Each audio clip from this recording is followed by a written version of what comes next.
예, 오늘의 마지막 연설을 소개해드리도록 하겠습니다.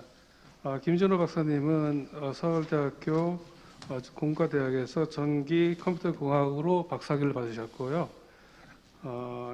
주 뉴로바이오시스 부설연구소에서 근무를 하셨고 2015년부터 현재까지 한국보건의료연구원 신의료기술평가사업본부의 부연구위원이시며 혁신평가팀장으로 지금 근무하고 있습니다.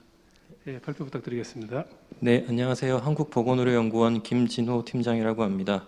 제가 첨단 재생의료 분야 전문가는 아니어서 처음에 발표를 할까 망설였는데 손성구 본부장님께서 너무 설득을 하셔가지고 오늘 어렵게 발표를 하게 된 점 참고 부탁드립니다.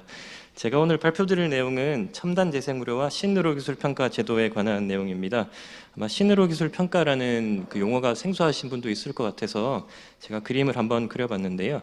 일단 간략하게 얘기하면 임상 연구를 통해서 개발된 의료기술이 이제 보편적인 진료로 인정받는 절차라고 생각하시면 이해하시기 편할 것 같습니다. 임상 연구라고 하면 다 아시겠지만 이제 통제된 임상 환경에서 자발적으로 참여하는 환자들을 대상으로 연구 프로토콜에 따라서 이렇게 치료를 하고 진단을 하고 그런 과정을 거치게 됩니다. 그래서 지금 현재의 환자가 아니라 미래의 환자에게 도움이 되도록 설계되는 그런 측면이 있는 반면에 실제 진료는 임의의 개인이 오는 거죠. 임의의 개인이라는 것은 사실 모든 환자라고 생각해도 무방합니다. 그리고 프로토콜이 없이 의사 개인이 실시간 결정이 필요하고 또 개별 환자의 요구사항을 해결해야 되고요. 또 임상연구는 뭐 의료기기 제약회사라든지 정부 R&D 비용으로 이제 대신하는 반면에 이제 실제 진료에서는 환자 본인이 부담하거나 아니면 건강보험 재정으로 부담을 하게 되는 그런 차이점이 있다고 볼 수 있을 것 같습니다. 그래서 첨단 재생 바이오법은 이런 임상 연구를 지원하기 위한 것이고요. 이 진료로 인정받는 그런 의료행위는 의료법 또는 국민건강보험법 등의 이제 지배를 받게 되는 그런 차이점이 있습니다. 제가 오늘 설명드릴 내용은 의료기술 평가의 개념에 대해서 아주 간략히 설명드리고요. 그리고 국내에서는 이 의료기술 평가 제도가 신의료기술 평가 제도라고 불리고 있습니다. 어떤 절차로 이루어지는지 설명드리고 그간 현황에 대해서 말씀드리겠습니다. 그리고 2019년 3월에 저희가 혁신의료기술 평가 제도를 런칭한 바가 있습니다. 그래서 그 제도를 소개해드리고 끝내는 순으로 진행하도록 하겠습니다. 일단 현대의학은 근거 기반 의학의 시대라고 불러도 무방한데요. 이제 근거 기반 의학이라는 개념이 90년대부터 나타나기 시작했습니다. 그래서 이 개인의 전문성, 의견만 아니라 과학적 근거를 두고 거기에 임상적 전문성 및 환자 선호도를 고려해서 진료에 활용하자라는 것이 근거 기반 의학의 핵심이 되겠습니다. 그러면 근거 기반 의학 도입 이전에 어떻게 했느냐? 전문가 의견에만 기반해서 진료를 받습니다. 그러다 보니 많은 문제점이 있었는데 예를 들어 이 라이너스 폴링이라는 박사님이 미국의 아주 유명한 화학자입니다.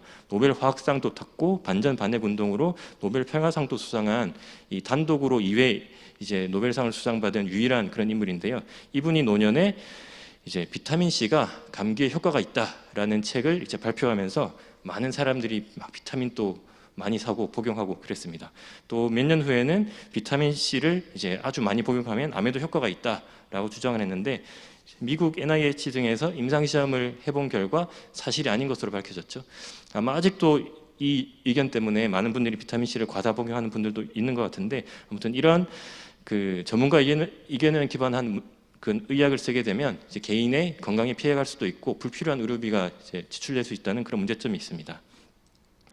그래서 90년대부터 이런 근거 기반 의학의 개념이 도입되기 시작했고 이 근거 기반 의학의 개념이 각국의 건강보험 제도와 만나면서 의료기술 평가라는 것이 생겨났습니다. 이제 정부의 건강보험 재정이 한정되어 있기 때문에 이제 새로 등장하는 모든 의료기술에 건강보험 재정을 다 투입할 수가 없습니다. 그래서 어떤 기술에 우리가 과연 건강보험 재정을 투입할 것인가를 결정하는 것이 의료기술 평가라고 볼 수 있을 것 같습니다. 그래서 크게 보는 게 두 가지입니다. 첫 번째는 기존의 건강보험 재정을 투입하던 기술에 비해서 새로 등장한 기술이 더 안전하고 더 유효한지 아니면 혹은 적어도 동등한 수준인지, 그리고 두 번째는 기존 진료에 비해서 새로 등장한 기술이 더 비용 효과적인지.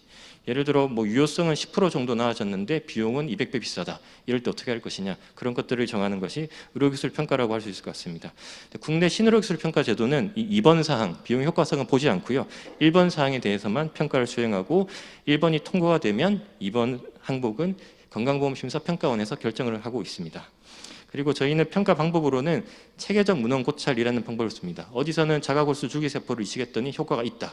다른 문헌에서는 없다. 이렇게 상반되는 결과가 나오기 때문에 저희가 전 세계 문헌을 유사 문헌을 다 수집 분석해서 이 기술이 가치가 있는지 결정하는 그런 방법을 쓰고 있습니다.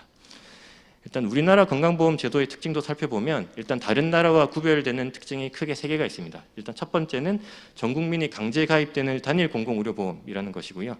그리고 두 번째는 국립중앙의료원 같은 그런 공공의료기관뿐만 아니라 세브란스병원, 중앙대병원 그런 민간의료기관도 공공의료보험에 강제 편입됩니다. 그리고 세 번째가 가장 큰 특징인데요. 우리나라에서는 의료 행위에 있어서는 기본적으로 급여 및 비급여를 모두 정부에서 관리합니다. 우리나라는 기본적으로 그 네거티브 방식을 의료 행위에 있어서 채택하고 있습니다. 즉 비급여 항목을 나열하고 나머지는 모두 급여하겠다라는 그런 규정이 있는데 건강보험 제정의 한계 때문에 건강보험심사평가원의 특정 심사 기준을 충족시키는 것만 급여화하고 있어서 네거티브와 포지티브가 혼재된 그런 독특한 특징을 가지고 있습니다.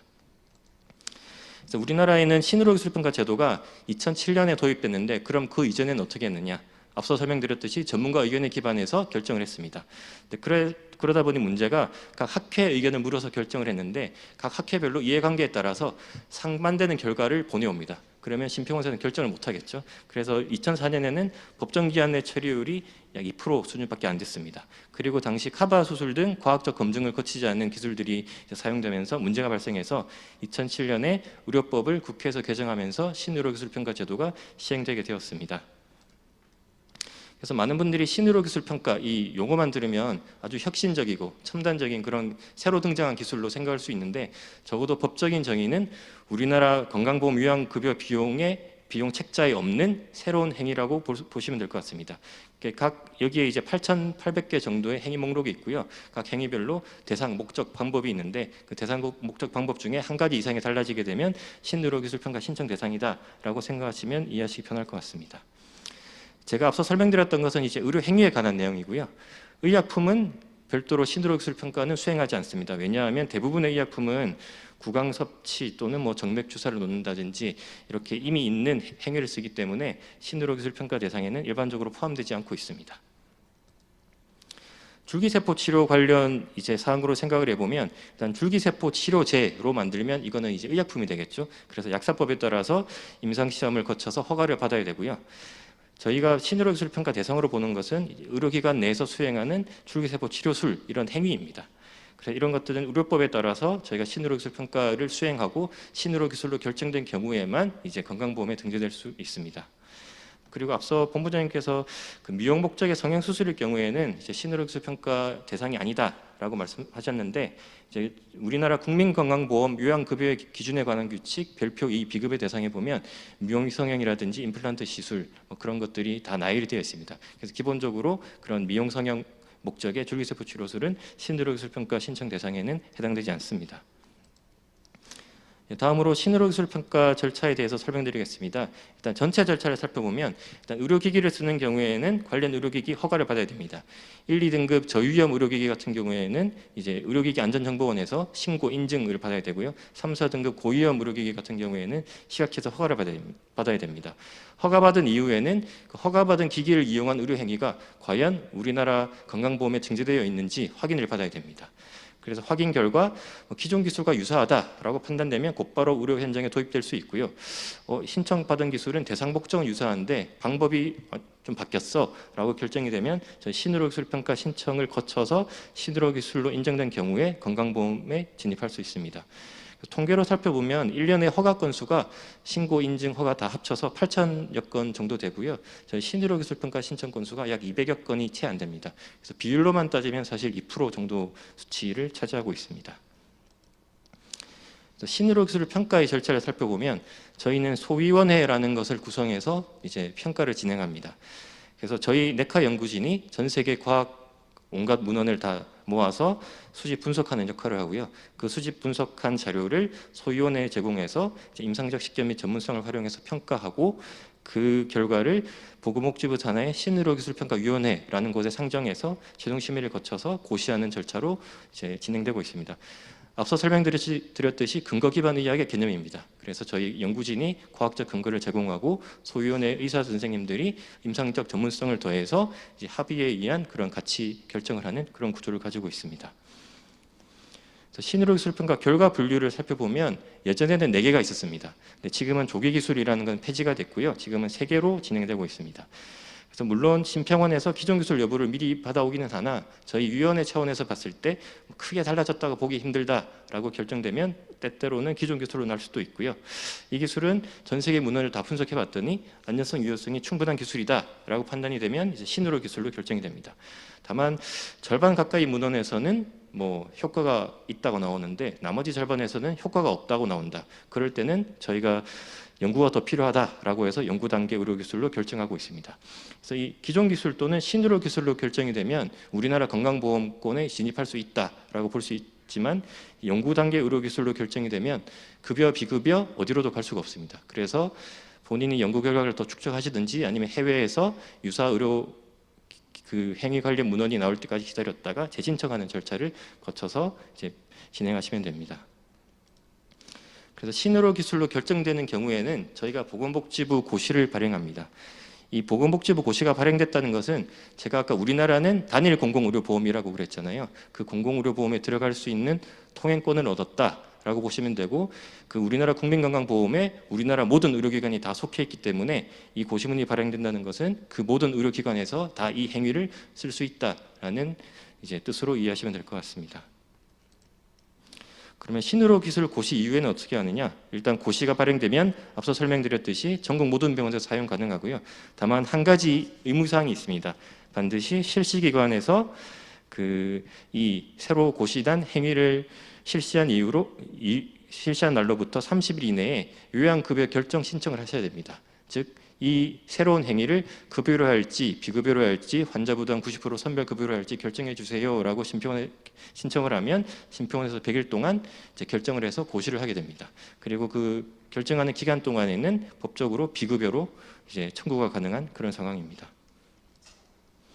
그래서 저희 평가 보고서는 투명성 확보를 위해서 저희 본부 홈페이지에 투명하게 다 공개를 하고 있으니까 참고해 주시면 될 것 같고요. 이제 통계 현황을 좀 살펴보겠습니다. 2007년 이후에 지금까지 약 2,700건의 의료 행위가 신청이 들어왔습니다. 그래서 이 경향을 좀 보시면 2013년까지 이렇게 계속 증가했다가 13, 14, 15년에 비슷한 수치가 유지됩니다. 그러다가 이제 16년에 80건에서 100건 가량 이제 줄어든 수치를 보이는데요. 저희 신의로 기술 평가 신청건의 약 절반 가까이가 체외 진단 유전자 검사 쪽입니다. 그래서 그때 저희 신의로 기술 평가 심의 기준을 일부 완화해서 평가 제외 대상을 확대하면서 이렇게 줄어든 수치를 유지하고 있고 지금 또 비슷한 수치를 보이고 있습니다. 의료 분야별로 보면 의과 쪽이 압도적으로 많은 96% 정도의 이제 신청건이 들어왔고요.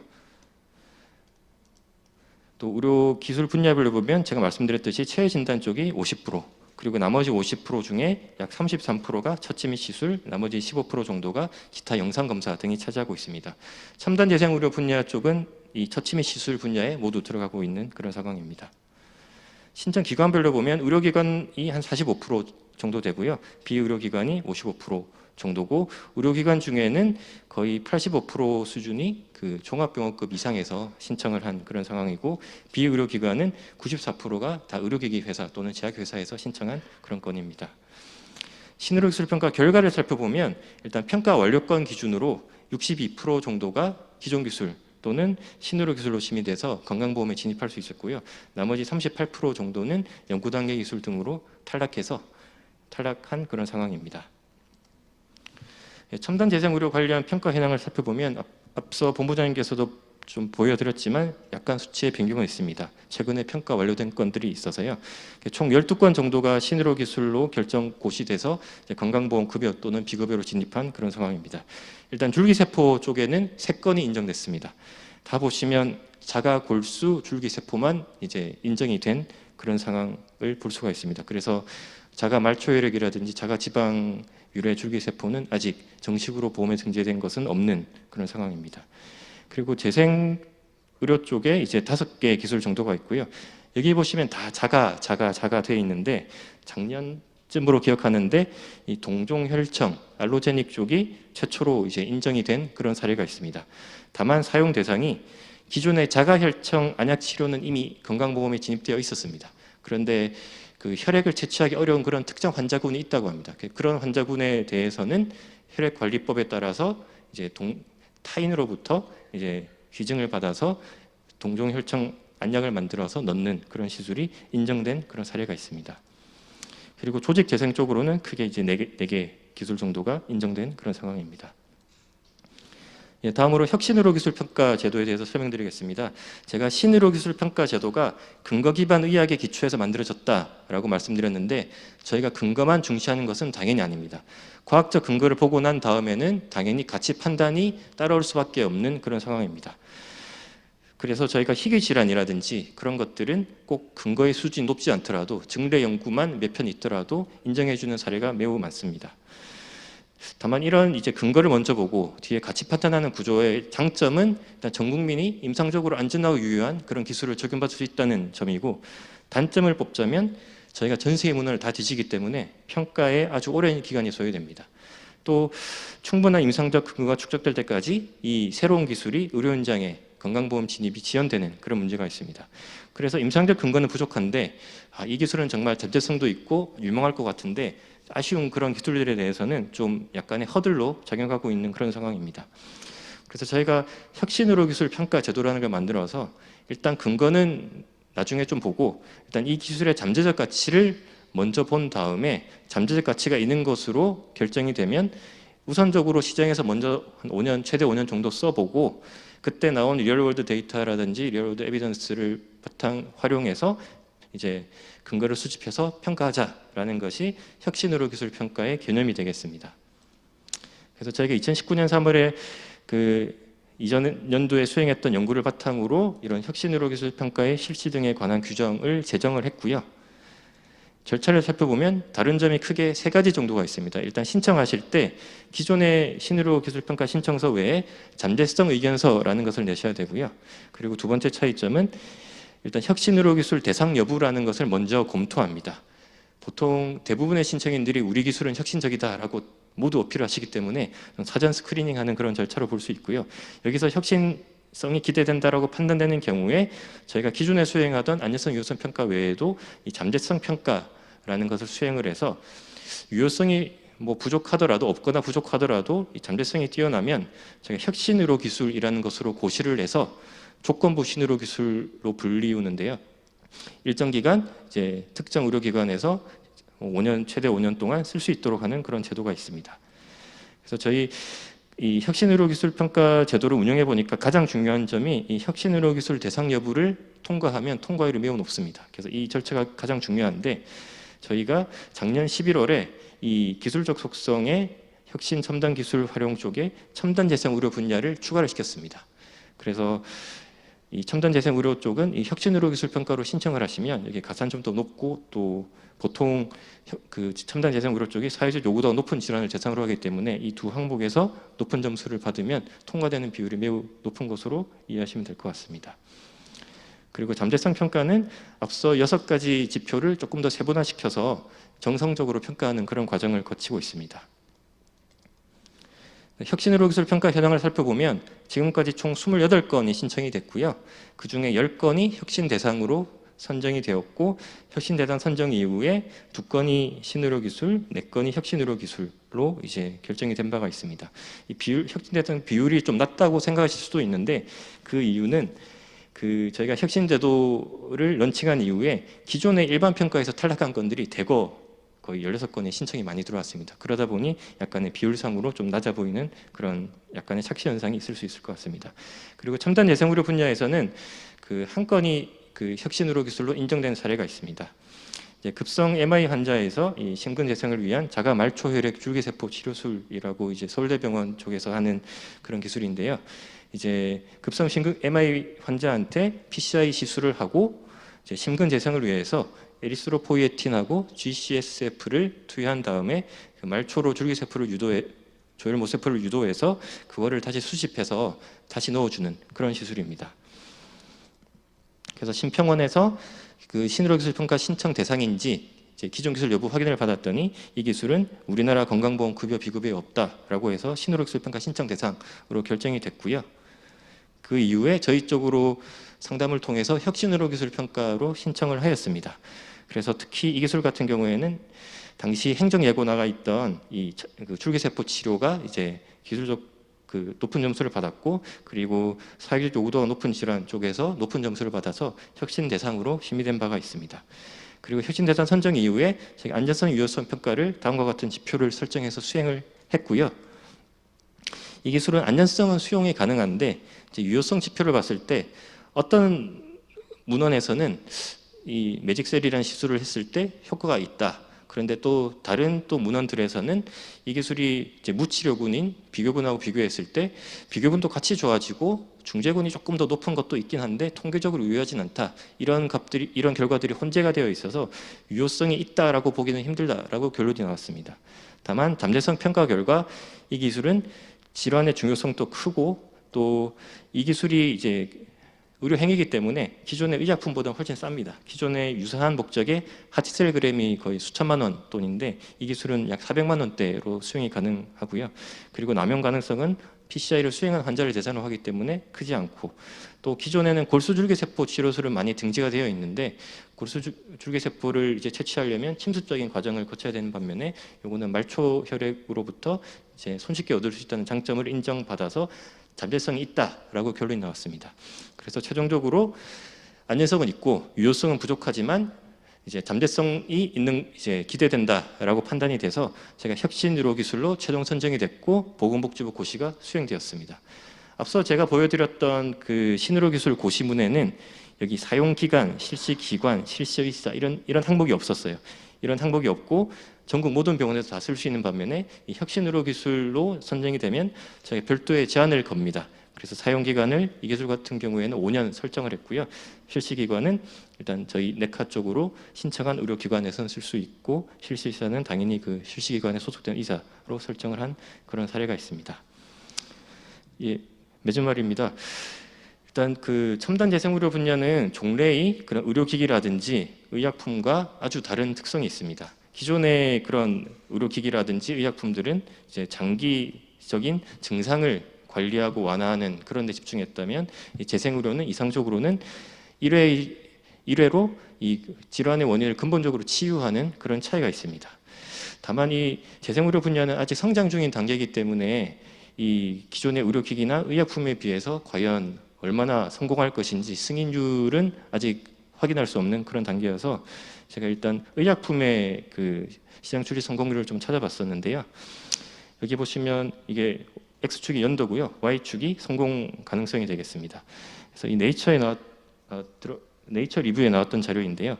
이 페이지 1에서 런치 시장 출시까지 성공하는 비율은 7% 수준이고요. 이제 2상에서 3상까지 가는 성공률은 25% 수준. 그리고 3상에서 런치까지 가는 비율은 62% 수준.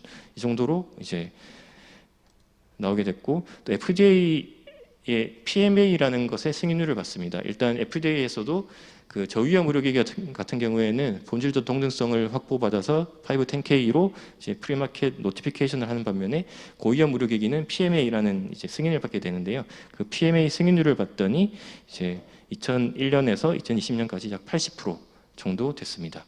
그래서 앞에 의약품하고 아마 의료기기의 이 중간쯤에 아마 이 첨단 재생의료 승인 이제 성공률이 위치하지 않을까라고 저는 생각을 하고 있고요. 일단 첨단 재생의료 기술이 이제 의료시장, 즉 건강보험 진입을 위한 과제가 몇 가지 있습니다. 일단 가장 중요한 것은 무엇보다 가치 있는 임상 연구, 그리고 필요하다면 비용 효과성 연구 등이 수행이 되어야 되고요. 다만 앞서 본부장님께서 말씀해 주셨지만 첨단 재생바이오법 시행 당시에 이 재생의료 신의료기술 평가 기준 완화 조항이 원안에 있었는데 이게 빠진 시민단체 반발로 빠진 바가 있습니다.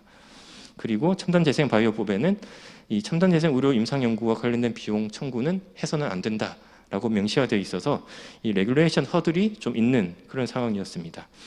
다만 저희가 복지부와 함께 이 혁신의료기술 평가 제도라는 것을 만들면서 또 작년 11월에 첨단 재생 의료 분야를 포함시키면서 이런 레귤레이션 허들이 좀 낮아졌다. 라고 볼 수 있을 것 같습니다.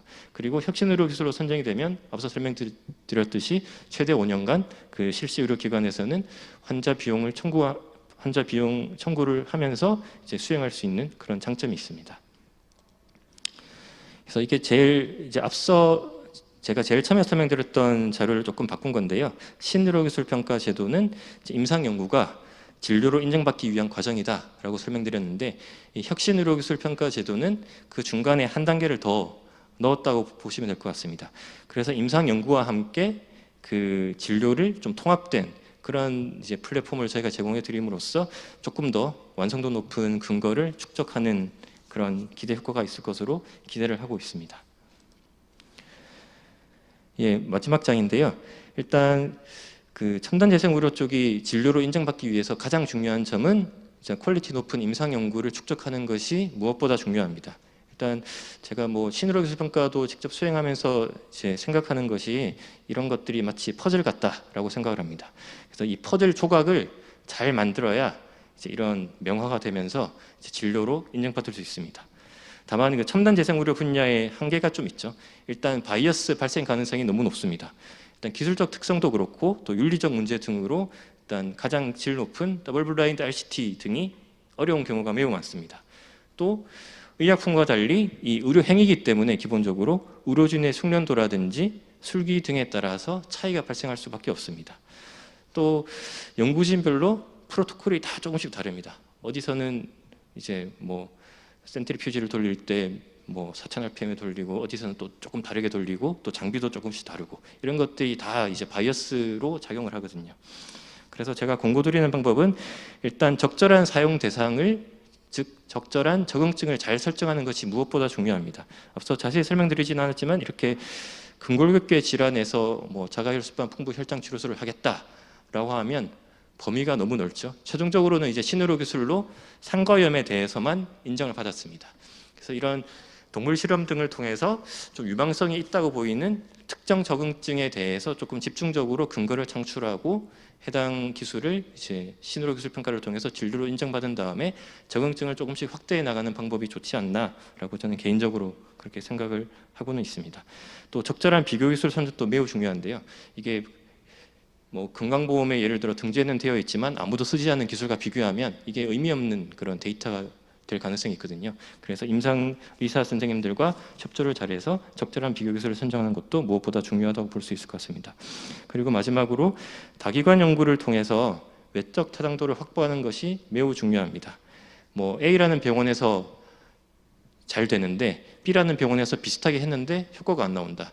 이런 것들은 이제 보편적 진료로서 사실 의미가 없다고 볼 수도 있는 것이거든요. 그래서 그런 외적 타당도 확보를 위해서 반드시 멀티센터 트라이얼도 가능하시다면 수행하는 것이 좋을 것 같고, 또 그때 수행할 때 가능하다면 기관 간 연구 프로토콜을 통일해야 저희가 평가할 때도 이제 조금 더 일관성 있는 결과를 제시하면서 진료로서 인정받을 수 있는 가능성이 훨씬 높아질 것 같습니다.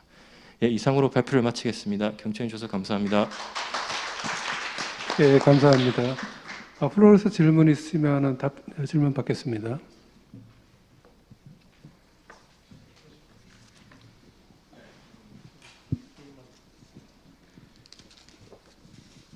네, 그 발표 잘 들었습니다. 그 첨단 바이오 의약품인 여기 있습니다. 네. 네네. 첨단 바이오 의약품인 그 세포 치료제와 유전자 치료제는 식약처 허가 범주 안에서 즉 이제 질병이나 용법 용량 등을 허가 범주 안에서 사용하는 경우에는 신의료 기술 평가 대상에서 제외된다라고 네. 보건복지부가 2017년 1월달에 네, 그 의료자원 정책과에서 네. 이제 공문으로 협회와 기타 기관에다 발송을 했지 않습니까? 네. 그게 아직도 유효한지 하고요. 네. 네, 그래서 이제 그러면 이제 임상을 다 마치고 식약처 허가를 받으면 세포치료제, 유전자치료제는 그 이제 투여할 때 신의료 기술이 포함되어 있어도 메카를 이제 그치지 않아도 바로 이제 그 시판이 될 수 있는지가 궁금합니다. 네. 아마 보건복지부에서 2017년에 그 공문을 보낸 걸로 저도 그때 있어서 알고 있고요. 다만 그게 이제 원래 평가를 했었는데 이제 평가에서 제외한다는 의미는 전혀 아니었습니다. 원래도 저희는 의약품은 기본적으로 평가 대상이 아니었는데 이제 그때 약간 이슈가 됐던 게 의약품인데 새로운 의료 행위와 동반돼서 쓰는 의약품이 있었어요. 그럴 경우에는 이제 신의료 기술 평가를 받는 경우가 좀 있었어서 이제 그런 것들 오해를 방지하고자 이제 그런 공문을 이제 발송한 것으로 알고 있고요. 지금 시점으로 말씀드리면 일단 새로운 의료 행위가 동반되지 않는 그런 세포 치료제라든지 유전자 치료제는 당연히 평가 대상은 아니고요.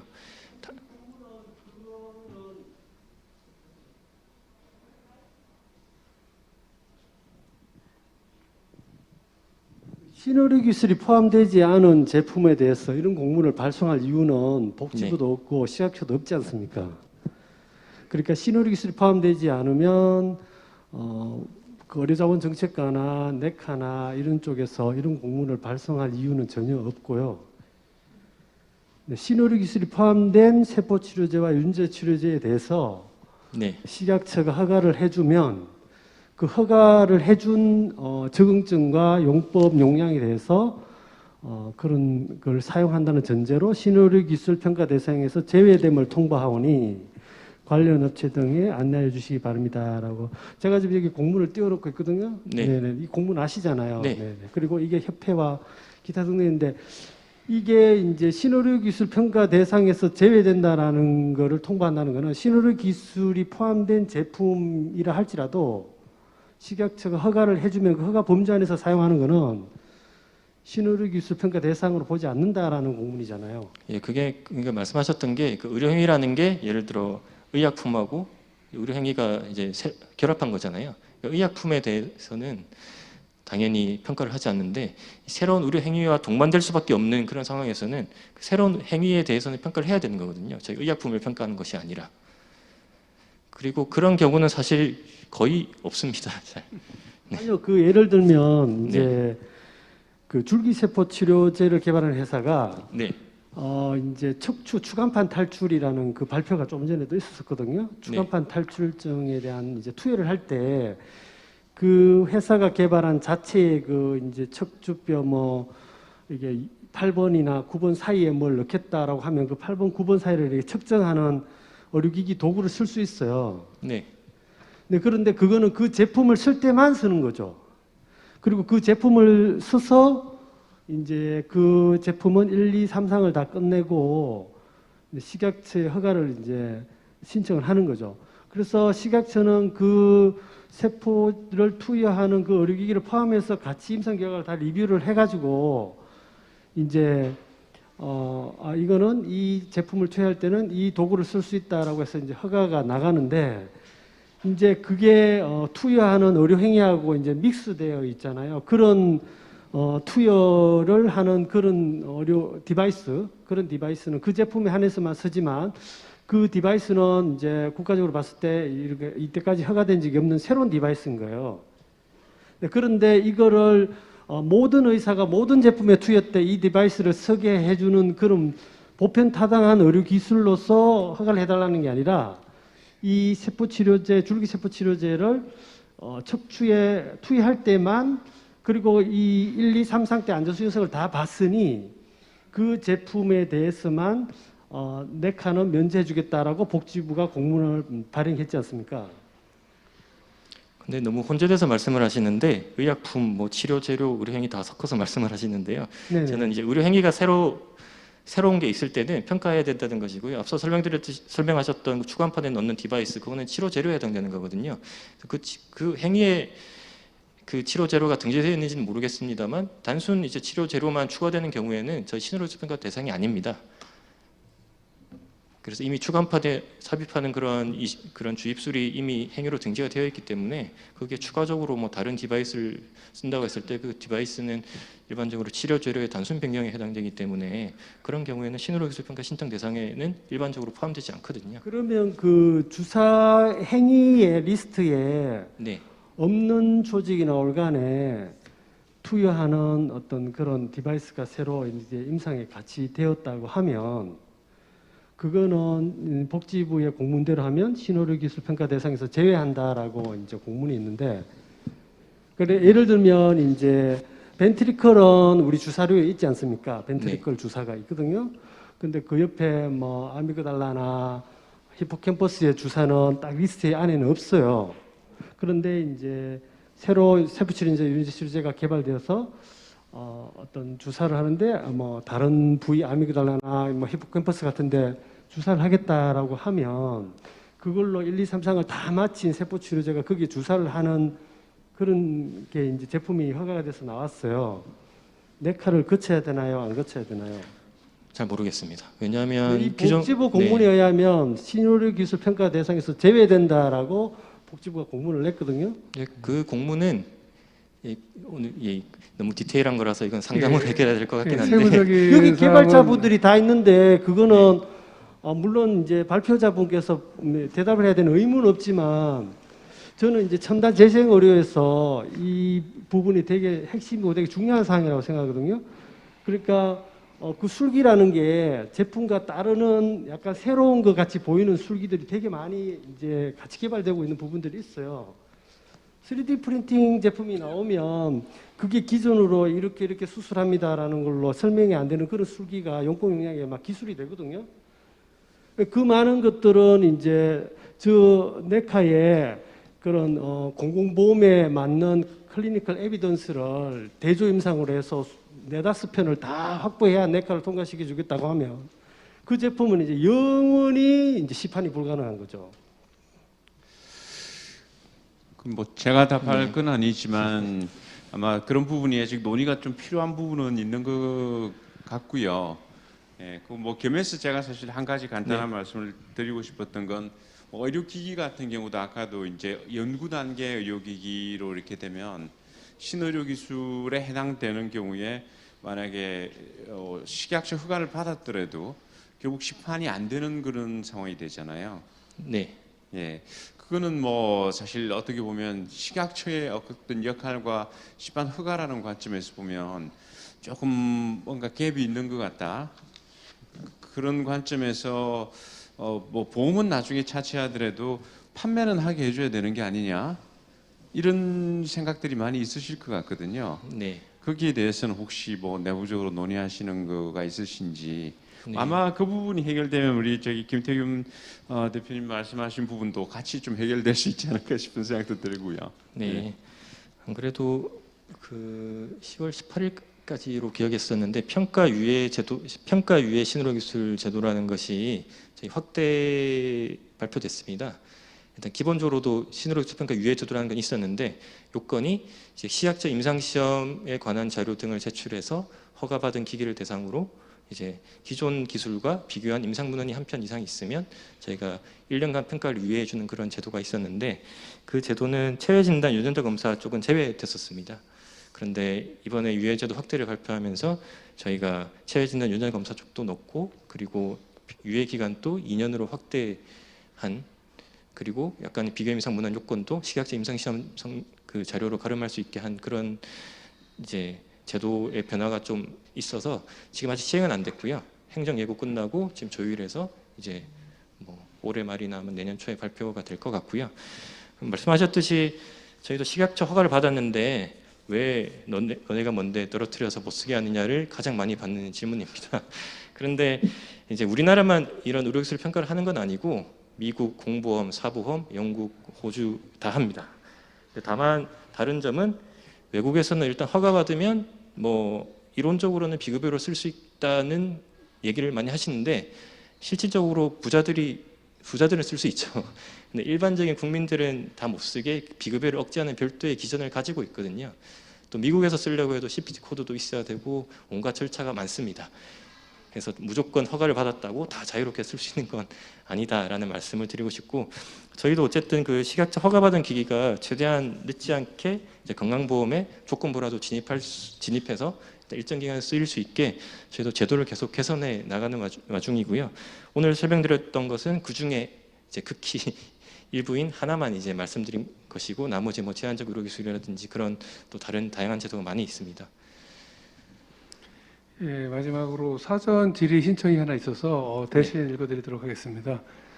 현대바이오랜드 재생의학연구소장에 계신 양은경 소장님께서 아래 내용 같은 이제 질의 내용이 있었는데 신의료 기술 평가를 받기 위해서 식약처 품목 허가를 위한 임상시험과 별도로 새로 임상시험을 진행한 보고서가 필요한 것인지, 아니면 식약처의 품목 허가용 임상시험 자료로 신청 그 자체가 가능한 것이 질문드립니다라고. 네. 일단 저희가 신의료 기술 평가라는 것을 수행할 때는 의료 행위적 관점에서 평가를 합니다. 그래서 신청인이 축적한 근거 외에도 비슷한 연구가 있으면 비슷한 연구까지 다 포함해서 평가를 합니다. 그래서 그런 자료들은 알고 계시면 제출하시면 되고, 또 저희 연구진들이 다 전 세계 문헌을 다 뒤지는 그런 작업을 하기 때문에 그런 오해는 없어졌으면 좋겠고, 또 저희가 식약처 허가용 임상시험 자료를 제출하시더라도 이제 평가 자료로 활용을 하고 있습니다. 다만 이제 평가하시는 임상 전문 선생님들께서는 이 자료보다는 그래도 피어 리뷰돼서 이런 결과가 한 번 더 동료 심사를 거쳐서 이제 나온 그런 저널 등의 데이터를 더 선호하시는 그런 경향은 조금 있는 것 같고요.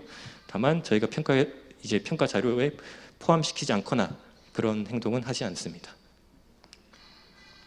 오늘 그 신의료 기술평가 제도에 대해서 발표해 주신 김유로 박사님께 감사드립니다.